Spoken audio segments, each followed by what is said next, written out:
Nous nous trouvons devant l'établissement des anciens bains, mais saviez-vous qu'il s'agit en fait du troisième établissement thermal ayant jalonné l'histoire de la ville de Spa? Le premier a été construit en 1828, place de l'Hôtel de Ville, et le second, place Royale. C'est à l'initiative du bourgmestre Joseph Servet que le bâtiment devant vous, inauguré en 1868, fut construit dans un style néoclassique, selon les plans de l'architecte Léon Seuys. Par ailleurs, ce dernier fut également le concepteur du bâtiment de la Bourse de Bruxelles et de notre cascade monumentale située dans le bas de la rue Sauvenière. Cet établissement thermal était à la pointe du progrès. Dès son ouverture, il comportait déjà 54 baignoires, composées d'un système de chauffage, de douches et de salles d'hydrothérapie. Les anciens thermes furent exploités pendant 135 années, durant lesquelles on y a prodigué jusqu'à 160 000 soins thermaux par an, jusqu'en 2003, année de fermeture. Les travaux de réhabilitation ont alors commencé fin 2019 afin de transformer cet édifice en un établissement hôtelier.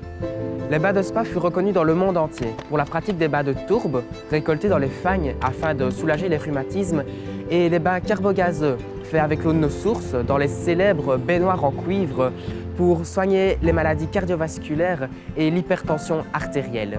À l'heure actuelle, ces soins emblématiques sont toujours réalisés, parmi bon nombre d'autres prestations se rattachant au thermoludisme, telles que des jacuzzis, des saunas, des hammams et des massages, au sein du nouvel établissement inauguré en 2004.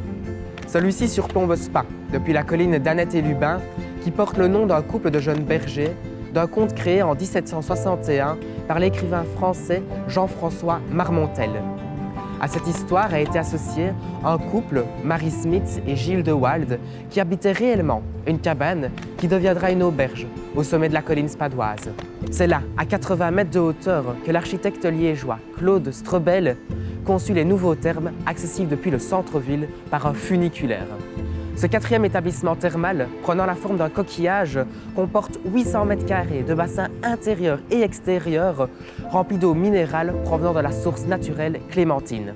Nous ne pouvons que vous conseiller d'admirer la vue imprenable sur la perle des Ardennes en vous baignant dans une eau chaude maintenue à 33 degrés au cours d'une journée passée sous le signe de la relaxation et de l'évasion au cœur de la forêt spadoise pour un ressourcement au naturel.